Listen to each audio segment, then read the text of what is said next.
G'day listeners, welcome to Bar Karate, the sailing podcast. I'm Jordan Spencer, and it is that special time of the week where we get to talk Olympics, our first Olympic special, and we are pretty pumped. But first I have to introduce my two idiot mates. First off, Mr. Brett Perry. Greetings, exalted one. Hey, Pete. Greetings all. From the powers that we have as a group, I've put it forward individually. I've gone on our behalf, by the way, to the IOC that the Olympics have to last for another 4 weeks. So I put it forward, and the word is that it's going to be okay. They're going to compete for another 4 weeks just to go and cover my lockdown. I was wondering where you were going with that.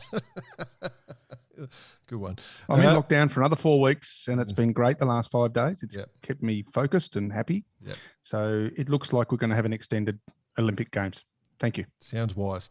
Let's bring in the other bloke. He had a voice that could make a wolverine purr. Mr. Nick Bice. I must admit, when I kind of had the idea of doing a bit of a midweek Olympic special, I thought I was going to be in lockdown as well, but I'm not.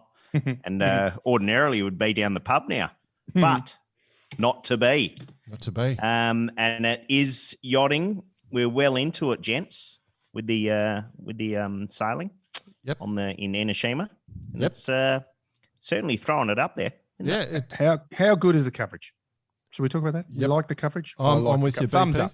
I'm with you. The Thumbs only up. thing they're lacking is me as a commentator, or us as commentators. Us, sorry. Yeah, right.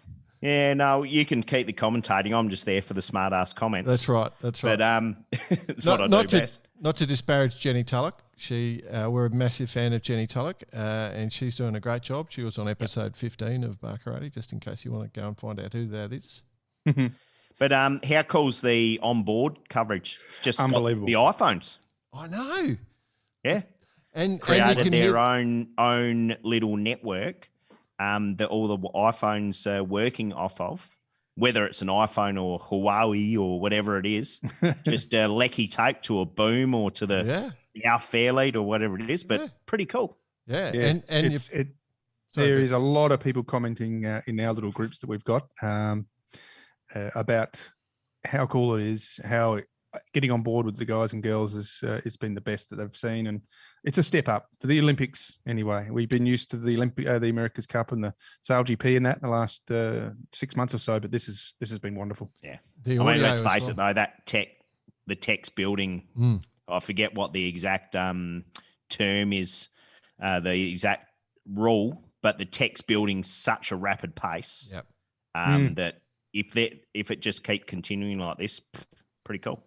Yep. And the way 7+ is doing it for us Aussies, It's good. good to watch. Well, I'll tell you what, it's not just the sailing. I've been super impressed. I've been able to watch the surfing.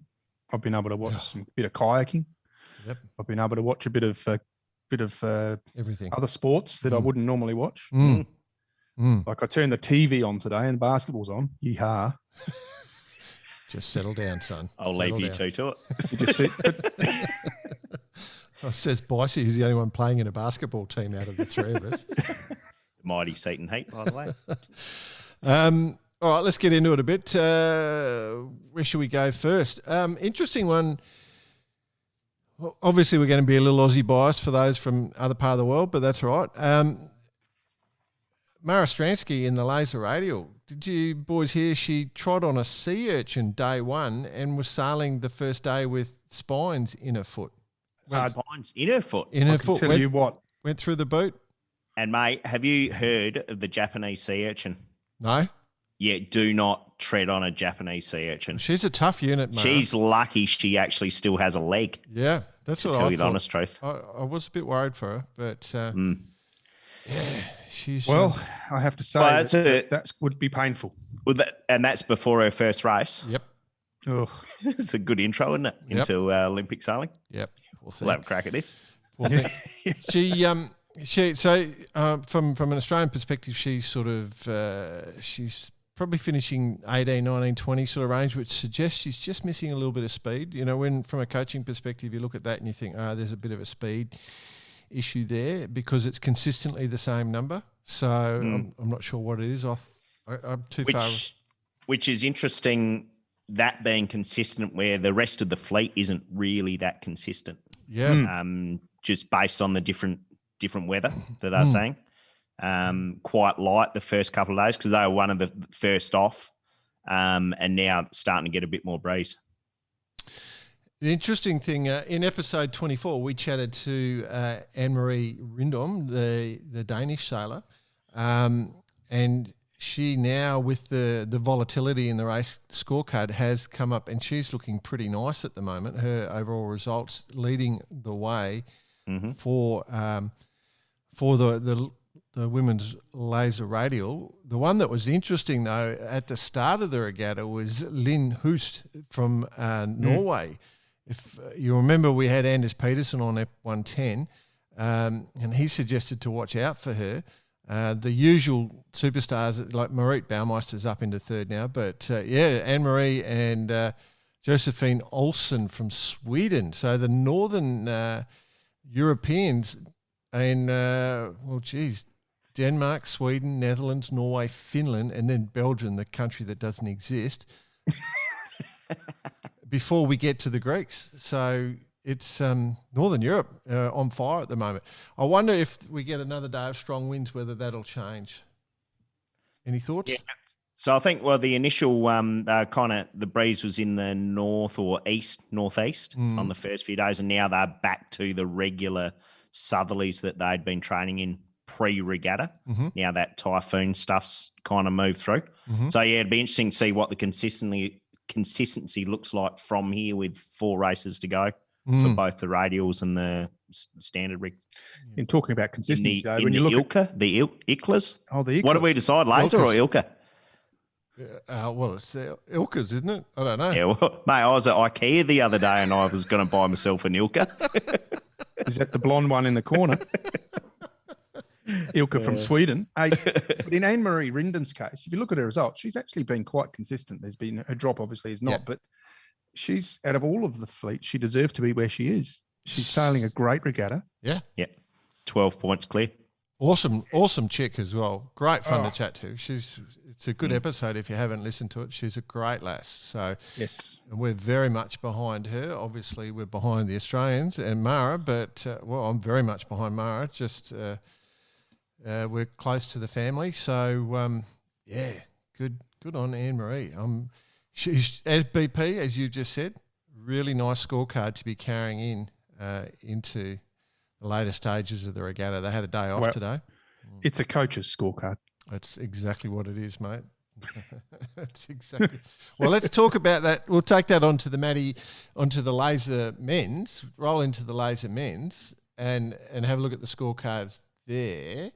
And we'll just talk about a couple of issues. So Pavlos Kontidis is leading the way on that event. And talk again, about consistency. Exactly. Doesn't get much better than that. But if it was 4.75, dropping a 20. Yeah. Not bad. At this stage, yeah. And then Matty Wern's in second. But if it was a 1-drop regatta, Matty Wern's got a 17th, right? That he can't drop. So if it's a 1-drop regatta, he couldn't drop that. He's dropping a 28th, and then he's 2.422. So nice. And Matty loves the number 2, as we know. I think 3 times second at the World Championships. Currently lying second Bridesmaid overall. is the name of his boat, apparently. What is it? Bridesmaid, yeah. Not this time. Yeah. But if in that situation, you'd put every cent on, if you're betting on Pavlos winning, because you'd get a match race in the gold medal race, and Matty Wern he'd sail him back as quick as possible. That's the weakness of having a volatile scorecard versus a low scorecard. But he. I've got a question. To be outdone in the laser, our mate Robert Scheidt. What a great point. Great point. The question I was going to ask, though, thinking back for the last few gold medals, do you have to be a ginger to win the laser Olympic medal? I think you do. Yeah. Burton. I don't know that Werney's going to pull it off. Yeah, he doesn't have the magic ging, does he? So, No. Well, as a matter of fact, after our episode when we spoke to him, he said, "You blokes bang on about the bloody Ginger challenge so much. How do I join?" So when I sent the merchandise pack up, I Red dye. put some red dye in for him. Well, in that case, he's looking good. Well, I'm just going to tell say you- the inside knowledge I've got is that he did apply the red dye after race 2. Race 3. Yeah. Before the start of right. race Yeah, 3. Yeah. Right. With a Before race 2.42. Yeah. Good. And that makes perfect sense when you look at it. I mean, he would have been struggling at 17 and 28. Get the red dye out and he's away. He's So away. anyway, hey, Laser Men looking awesome, and I've got to say that back to that footage of the Laser Men, it was great to watch. Those Mount Mark roundings were just awesome. Yeah. I got to say, after our discussion with Phil Sunday night, and then basically I was watching the lasers, it was a bit boring, blah blah blah. Holy shit, man! You see them at every mark rounding. Yep. That's good. I do believe that the races could be more races and it shorter, but that's just another opinion. Yeah. But my point is that the corners are awesome Yeah. because if you look at it, they really are super even across the fleet. There's probably 20 in that fleet that could do well enough, to get some great results. And I'll tell you one who's not getting the best results though is our friend, your friend Jordan Cherokee Numa from Papua New Guinea. I think He's battling it out nicely though. well, no, but he's dropping a 35. He's going all right. He's going all right. Yeah. Yeah. Good on him. Good on him. Hey, Good on him for having a crack. What are the Olympics about? Exactly. Well, he got a- Participation. He got a 34th today. So That's right. But he'll stepped carry it up. that, right? He won't drop that one. No, he'll be carrying that. So Tiriki Numa from Papua New Guinea. We love you, mate. Come on. Yeah, we're a big fan. So I'm honest, we're not taking the piss here. We are genuinely cheering for Tiriki Numa from Papua New Guinea, which is just to the north of Australia there. Great place. And cheering for you, bud. He did have one glamour when he got a bad start, and I think it was the first race or something, so got forced out early, and the right-hand side paid, and he was looking good for a while.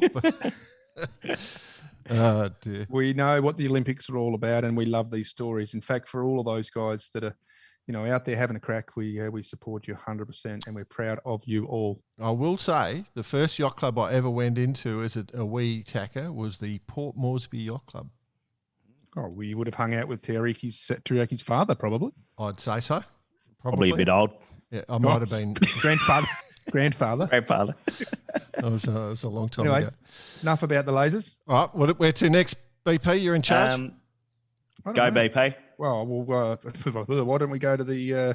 Hang on, I've got my. Let list. me segue it in.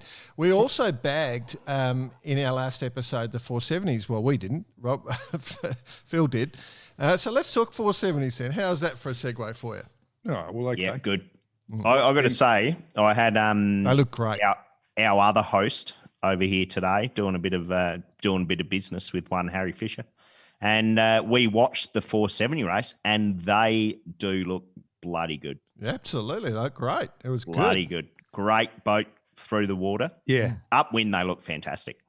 Yeah, they looked about 60 to 70% as good as a 5.0. Well, we did mention it's probably not far off the Oh, hang on. No, that was Sharpie we were talking about. No. No. No, but you can see how comfortable they are upwind. Yeah, doing great how job. much they're working, and it is a similar look to a 5.0 for sure. And, one of the things, good technical boat too as well, so there's a whole level of skill in those boats, which those sailors are really exhibiting. And one thing I noticed for Matt Belcher and Will Ryan was the height that they had in their boat. They came Especially that first race. They just they got a good start, so they could. I think the pressure was a little bit up as well, and they seemed to have a nice groove for the boat. But geez, they looked settled off that. Even in the second race, they had a bad start. Well, medium to bad start. I think they got down as deep as 16th at one stage. Yeah, and came through. They have got the boat speed, and you'd want to expect that of the guys, but they pulled back a fifth in that second race, so I was pretty stoked. So, observation, gents. Apart from the lasers and the RSXs, which are supplied, everything else is bring your own. Is that right? Yeah, I believe so. Yep. But did you just say the lasers are bring your own? No, lasers. Apart from the lasers. Apart from the lasers, sorry. Yeah. And the RSXs, is everything else bring your own. Yep. So there are, because I did notice some slight differences. Well, you do notice some slight differences between the various boats, fins, 470s, all those different things. And I mean, we've had that discussion with both fin sailors and 470 sailors. So they must find the one that they like and just go for it, right? Yep. Have the faith. That's part of the skill. So, as long as it fits the numbers, so you can shape your own centerboard. I know some of the technology that goes into the centerboards. You pick your mast, what mast you want to do, get the sail. So the Japanese, North Japan is the go-to for the Australian team. All that sort of stuff. It was good to see. It's good to see Belcher and Ryan going quite well from our perspective, being biased as we are. We had Will on the show, episode 63, and Matt on the show, episode 56. And being Aussies, the fact that they had such good height and could dial it in when they wanted is even better, because that just means that they'll work. If they do get buried deep, it gives them the opportunity to work out of a fleet, because they can hold a lane. So, it's very good. In the rest of the good to see the Kiwis doing great job as well in second place. Paul Snow Hansen and Dan Wilcox. And then Jordi Charmer and Nick Rodriguez, the Spanish. Now, they're a threat. Very talented team there, as is, actually everyone. Spanish in general got a strong sailing team. Yep. They have across all the fleets. Yeah. They're always, we'll talk about the Finns later, but that was the other guys that impressed me was in the first race in particular were the Swedish, but they couldn't get out of the hole in the second race. Well, they got a penalty, didn't they? They took penalty turns at the start, but they had a deep start as well. But they got smashed to a circle. Yeah. But they showed extreme pace when they were out in the front. Very talented team, Anton Dahlberg. Well, he's current world champion, isn't he? Yeah. So. Yeah. For the viewers, this episode is brought to you by Black and Gold, natural sparkling water. All right. What about the women? Did you guys? I watched the races. Did anyone else watch the races? Yeah. The Poles impressed, obviously, with a couple of bullets straight out of the bag. More than impressed. Can you tell us the name of the crew in that? No, this is up to you. Yolanta? Yolanta Ogar. Yolanta Ogar. And who's steering, Jordan? Yolanta or what? Your car? Yolanta a car. Agnesta is steering in the Polish team. But what's the last name? This is the standout result for these guys. Like they're good sailors, but they haven't had a major regatta win like an Olympic or World Championship or even podiumed, I don't think. Hang on. Agnesta, she was world champion in 2017, I reckon, actually. So I take that back. But different crew this time. So, and then flag bearer for the Great Britain, Hannah Mills, sitting in third. Yes, solid. Yeah, new always crew there. There with Ed Elodie. Yeah. Interesting, isn't it? The Japanese are ones to watch. When it goes light, guys, I'd be very interested on seeing how the Japanese team, which is currently lying in fifth, pick up. They're one to very much watch. They've put a lot of, and in the men's as well, they've put a lot of effort into the 470s. Definitely one to watch. I reckon Hannah Mills will go pretty well in that too. Hannah and Elodie. Good fun, huh? Well, long way to go, but looking like it'll settle, I think, over the next day with these guys. Good start though, 2 firsts. Yeah, it doesn't get much better than that. Doesn't get much better than that. Is she dropping a first or? Puts her at 1 point. You never want to drop a first.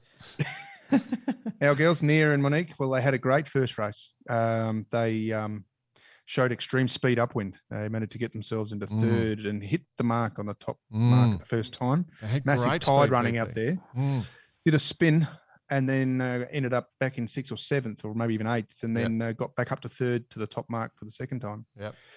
I just felt like they were battling a little bit downwind. Maybe just trying to sail a bit deep. I don't know. I mean, I'm not a 470 expert, so I just from watching the GBR, the girls, Hannah Mills, they did quite nice against some downwind. So I think the issue might be for those two is that they need to get a clear lane. If they can get a clear lane, they can motor if it's windy. I've got a suspicion they're probably on the slightly heavier side to some of the other crews. So they just need that clear lane to get off and go. So we'll see how it plays out. But yeah, good fun. Good fun. What about the NACRA 17s? Did you boys watch any of that? I didn't see any of it. I've got to say. I watched it, and I've got to tell you, trying to watch them go downwind, painful. It's like a showground ride. And especially that last little hitch that they have to the finish line in their last race today, they like basically a little bit tighter, so they're flagging the chute, and then once they get a bit of it like during the gusts, and then in the lull they'd pull it on again and tighten up. But yeah, loose as they jump out the water, then nosedive. It looks bloody hard. It looks very hard. Bloody hard. Very hard. Then the rudder comes out the water. It just hard looks or like uncomfortable. a shit fight in any sort of swell. There you go. Yeah. So, they weren't falling cleanly ever. I mean, we've kind of got the people that you'd expect within the top 10, I would say. So it's consistent from that point of view. But they just look hard. I've got to say, how good did Tito and Banti look, the Italian team? They're pretty good. They're right there and around, but they did win the Worlds in 2018, I think. But well, their results are all right. Yeah, lovely. 1-3-1. 1-3-1. Yeah, they're dropping a 3. Early days. Oh, absolutely early days. Jason Lease, well, they're thereabouts. So I guess we'll see how that pans out. BP, if you didn't get to see the footage, they were on Santi's boat for a while, and you could hear Santi trying to breathe because he's missing a bit of a lung. And a little bit one, yeah. Yeah, 80% of one or something. And you could hear him working, like just trying to get the air in. He's a warrior, but I don't speak good Spanish. My Spanish is not great. It's not as good as you and Bossy. And See. Comprende. Hola. Como esta? Yo soy Jordan. Anyway. Habla poco español. I'm not sure if he was angry or he was just being encouraging on the boat, but God, he was quite aggressive. The audio coming off the boat. It's the same, basically in swear words. It's the same words, but it depends how you say it. Yeah, it could be good or it could be bad. Yeah, well, it depends on the tone. Passionate. I was thinking Cecilia the whole time is pretty tolerant, so I was just listening in, just going, oh, jeez. But there's some they're all having close calls. These are the best sailors in these boats in the world, and they all look like they're on the edge. On the edge. You've got to watch it. It's just insane. Yeah. Some of the marker endings, oh, no. Oh, yeah, we're good. Anyway, yeah. So who's going to win at the moment? We might as well say now, tomorrow looks like it's going to be windier again, and then maybe starts to drop off a bit. I haven't got a long-range forecast going. I haven't bothered with that, but more pressure on tomorrow. So probably see similar results again to today. And then, so that brings up an interesting discussion around the fins, my friends. We noticed we had some really obvious, when it was light results, like the fins are all one way in the light winds and all another way in the strong winds. So it shows. To start off the regatta, Alec and Kana couldn't be touched. No. Yeah. Well, to that matter, the top 3 that are currently in first, second, and third. Well, that was their positions. Yeah. Well, and then today though, old Scotty couldn't be touched either. No, that's right. Scotty. So yeah. So you'd have to be backing in Giles for tomorrow because bit of extra pressure, and then it does start to wash away. So it'll be interesting. You know what is interesting though, boys? Josh Jr., New Zealand. Yep. 12-10-3-7. What, you expected more or? Oh, well, I reckon there's extra pressure. There's extra pressure on guys like Matty Wern, who've been picked ahead of Tommy Burton, who was the previous gold medalist. And there's extra pressure on Josh Jr. because of Andy Maloney, winning the world championship. Where there's no obvious standout, you're saying. Yeah. There's extra pressure. And so from a selector's perspective, they might be sitting there just going, oh, did we do the right thing? And it's got to be on your mind, particularly for Josh and Andy. It's probably extra pressure from the selector's point of view. Actually, for the guys out there yachting. Don't care? Like that, nah. Don't care? I doubt that they would care. or they wouldn't do anything different, but the selectors might be. JJ Saying and, that though. JJ and Andy are pretty tight, so maybe JJ would go, oh, maybe I should have left it for Andy. So AM. Yeah. Tell you what, though, look at those names in that fleet. It's amazing, isn't it? Well, our old mate Anders Peterson's having a good one. Yeah, good on you, Anders. I know he listens. Yes. Yeah, great regatta. Yeah, the ordinary man, you know, He's the just average an man, ordinary 189 centimetres, 100 The kilos. average man. Average man. The average bloke. No, good on him. He had a really good race 3 today. It was quite stunning. He just got pipped to the post, but he had a really good whole race. So Race 4 though was interesting though, BP, because there was I did miss that one. there was a big shift in the positioning. I think was it race 4? I'm sure it was race 4. Or was it race 3? One of the races. I think it might have been race 3 actually. Alakan was leading again, and then it's all just shifted. And Giles, like halfway through the race, it just suddenly there was a big change on the leaderboard. Where Giles came to the fore, and Alakan started dropping back. So yeah, and the same that sort of groups moved through. So it'll be good fun. Like to see the big lads. The big lads will shine tomorrow. And then I guess there's only the 49ers left team. Well, and the RSXs, don't forget. Oh, okay. You know those things. Easy to forget given we don't have any teams in the RSX. So why don't we just give the RSX a little plug just for the minute now? Okay. Go for it. Have you watched any racing? Have not. Love it. I love it. Men, what are we going to do? Men or women first? We'll go men. All right, let's have a look at those. The old the Dutch. the Dutchies. Dutchmen. They're standouts in this class. Quite clear. I saw they're 9 races in, so they've only got 3 more races till the medal race. Yeah, right. But the one race I watched, which I found interesting, was the difference between railing, centerboard up, mast base back, working off the fin. So it got pretty technical, but pretty cool, I reckon. And that obviously to be replaced by the iFalls, right, for the next Olympics. Yep.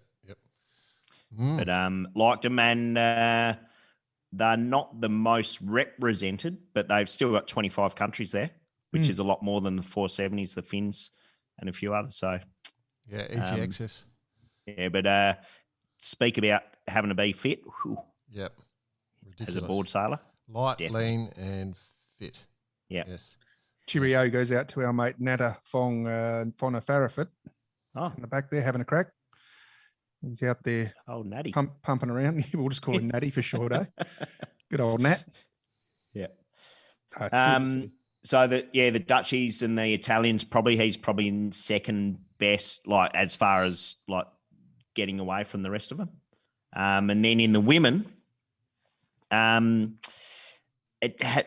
second we've got Chinese, Youngju Lu. And I often think back after our discussion with our with Lily. I wonder when Youngju was recognised as going to be competing at the Olympics as a young person. Yeah. Well, she did. Anywhere in any Chinese in any Olympics now, I think that. I did rightly or wrongly. I must admit, Lily did mention her, didn't she? From memory. So, but she's smoking along. The first 3 are pretty close actually, which is GBR, China, France. Yep. Mm. Very cool. Very cool. I'm looking forward to when they become foiling, I'll be honest. I think I'm more excited by that. I am excited by the 49ers. Yep. Yeah, watched a bit of them. Interesting. So we'll go to the men. Bad start by Pete and Blair. Yeah, coming good though. Look at them creeping up the leaderboard. Yeah, coming real good, real quick. But there's plenty of talent there they have to take on. So Dylan Fletcher and Stewie Bithell with their lead, and Diego Bowton and Iago Lopez in second against the Phillips brothers in third. We're pretty happy about that. Absolutely. Got to be happy with that. and having a win as well. Watched a couple of their races and thought their performance was solid. On the first day, it was tricky conditions. Oh my God, it was shifty. They look good though, don't they? They do look good, and I think that they've got every opportunity, to really to shine. I mean, we look at that fleet though. It's not an easy fleet, but no, they're in a good I spot. must admit, I felt for our mate Leo Takahashi. Yeah. That race that got pulled yesterday, I think they were in the top 3. Yeah, looking good. Yeah. So that was a bit of a pity. But episode 71, Leo Takahashi. Speaking of which, gents, are you aware that we've had 17 of the current Olympians on the show? Do you realise what I was just about to say? This isn't scripted, ladies and gentlemen, by the way. Do you realise I was just about to say, how many Barcaratians have we got out of this list? 17. 17 current Barcaratians. Olympians. Yeah. Wow. 17 Barcaratians. So that's well over 10% of all our guests. Come from Probably a these bit more, names. probably 12, 13%. And we were trying to put more on, but we just ran out of time. We didn't want to interrupt anyone's training, so we did have more lined up, but we But left it them alone. definitely gives you another, apart from obviously going from our point of view, going for the Aussies, but given some people to cheer for, without a doubt. Yeah. Oh, absolutely. I would love to see Anne-Marie Rindom get up. I mean, she's been aching for it for so long, and you could tell in the interview we had with her that she just was just pushing so hard, and we'll keep an eye on that one for sure. Absolutely. I guess then obviously the FX fleet doing a great job there. The Poms are going well, aren't they? Unbelievable! Yeah, got a good first day. They were just blistering. The Poms are going to be a threat for the overall team of the regatta at the moment. Maybe Spanish and the Dutch. They're the standout. On the Danish, not too far off. I'd concur. Yeah. I'm intrigued. Like, I wonder how much pressure is on some of these coaches and event the staff. How much their careers ride on the performance of the athletes. I'm intrigued. Like if the athletes go poorly, do they lose their jobs, or does their funding? I know the funding goes away, but it definitely there must be a lot of pressure. Well, it's your area of expertise. You must have felt it. Not me. No, not at that level. No, I've never been part of the Australian coaching team. Just coaching. Oh, but you're a coach. I'm just a wanker. Still. Where are we going here? But let's face it, some of these sports have some pretty serious benefactors behind them, right? Yep. Which is fortunate if you live in a country that does have that, but not as fortunate if you're just kind of just scraping your way along, trying to get by. I mean, you got the Oatleys sitting behind the Australian sailing team, and by all means, I do not know the extent of the support here. And I saw the Australian swimming team. Gina Reinhart was sitting there with all the people in Queensland. Yeah. So she's obviously a big benefactor behind that. And the Australian sailing team have what they call the patron program. Yep. So there's a number of patrons. It's not just the Oatleys.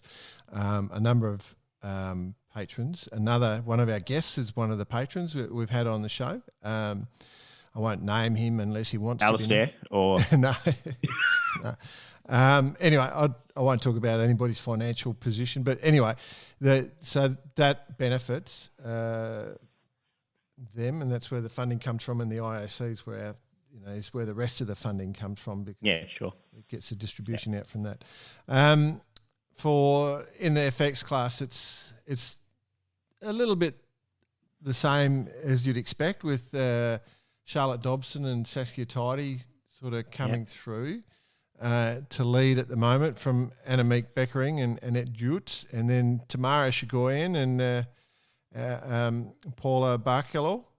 So it's interesting just seeing how that is. Martine and Kahina have sort of had a bad start but are coming back into it, but they're not their normal selves. I wonder if there's something going on there, because they had a really tough first race. They went for a jibe set and got a knot in the halyard, it looked like. Yeah. And it just destroyed them, because I think they were in second place at the time. Yeah. And I can't help thinking that just shook them particularly they got back to fifth for the second race, but they don't seem to have settled, do they? No. Well, other than the win, but obviously the rest of the results have been very inconsistent, which is not what you'd expect. I think it's got to be a time away from the racing, being trapped with the COVID. They won the Worlds. Defending Olympic champion. They won the Worlds in 2014, and then I think they've got 4 seconds or something like that from memory. But the defending champion is Tamara and Paula, and then Annemieke and Annette, the two Worlds before, the Dutch pairing. So they're looking pretty good. You'd expect them to be standouts, and they're the ones that are at the front. I'm just trying to think. Where do you reckon Torben would be? Would he be in Martine's ear? Absolutely, 100%. Or Marco's ear in the 49er men? Where's he putting his money? He's got a couple of ears, I'm sure. Do you reckon mum's in one ear and dad's in the other? Yeah, probably. They're all a very passionate family. Yeah. So, I don't know. That's a good question. The other thing to remember, of course, Charlotte Dobson was the runner-up at the Worlds in Geelong in 2020. So it's Charlotte and Saskia. So they've got form as well. I'm intrigued. It's going to be very tough to win this regatta. Oh, just across the board. Tess and Jamie, our girls, they're battling it out in fairly consistent results. So you'd have to say that's where they're sort of sitting in the fleet. If they would be great to get them up in the medal race, but they're down there having a crack, and that's how it is, I guess. If you look at the names in front of them, it's just a solid effort anyway across the board. Good thing. So where we're at, Ben, we're only pretty much 4 days in with the lasers. Yep. So it's still very early days. Yep. Apart from a couple of them. But this is Wednesday, July the 28th, and the first medal race is booked for Sunday, August 1st. So it's a couple more days left for them to really get cranking, and be interesting to watch. We're going to do anything? We're going to do anything for the medal race, Vicey? Aren't we? I might put the feet up. No, we'll try and get a couple of experts on. Try and get a bit inside info from. Are we doing that Saturday before the? We're doing that before the. The medals. Saturday night. So we'll publish. What should we publish straight after that? Yes, because then it will be relevant. Yeah, all right. We'll stick up. So it'll be a day early our publish, but it'll be there for the gold medals, and we're pretty certain we've got some major names for you. My neighbour Tom and Reg, who does the garbage collection at the Geelong Yacht Club. Yeah. Oh, they're awesome. Is it Reg? Is Reg coming down? Is he from? Well, he's only there because he's the one with the hospitality license. That's it. Good old Reg. Well, he knows a fair bit about lasers, so he'll be able to give us a good rundown. So, are you willing to? Who are you backing? Anyone you want to put a gold medal around the neck of yet? No, not yet. Not yet. Not for anyone really. The Finns, I guess there's a bit of a solid sort of rhythm happening, but I think Wernie's strong. I do too. I think he's really finding his feet. Thing is with that fleet, you just can't carry that. As you said earlier, Jay, you just can't carry that big number. So at the moment, he doesn't have a huge number. But you reckon it's 2 drops, BP? I couldn't find the sailing instructions, but we think it's 2 drops. Yeah, I think it's 2 drops. 10 races. Yeah. Sounds about right. Yeah. Oh, well, but, I couldn't find the sailing instructions. You'd prefer to be dropping a 6 and a 7 than a 23 and a 17, wouldn't you? Yeah. But anyway, look, that's where it's at. You can't take it back. But in retro, he's in a good spot. So Good times. No pressure on him from us. Never pressure from us. Yeah. Cool, gents. Anything else? Well, I think that's a bit of a wrap for a little rundown. And if you're listening to this on a Friday, might be a bit irrelevant. All right. But and we'll have a crack. We'll put this up on video. So if you're doing nothing, especially for those in lockdown, poor bastards, check it out. Good on you. All right, see you, lads. Cheers, all. Good luck, everyone, at the regatta. Oh, gonna get my guitar. Oh, guitar. Get the guitar out. Next week. Run out of time.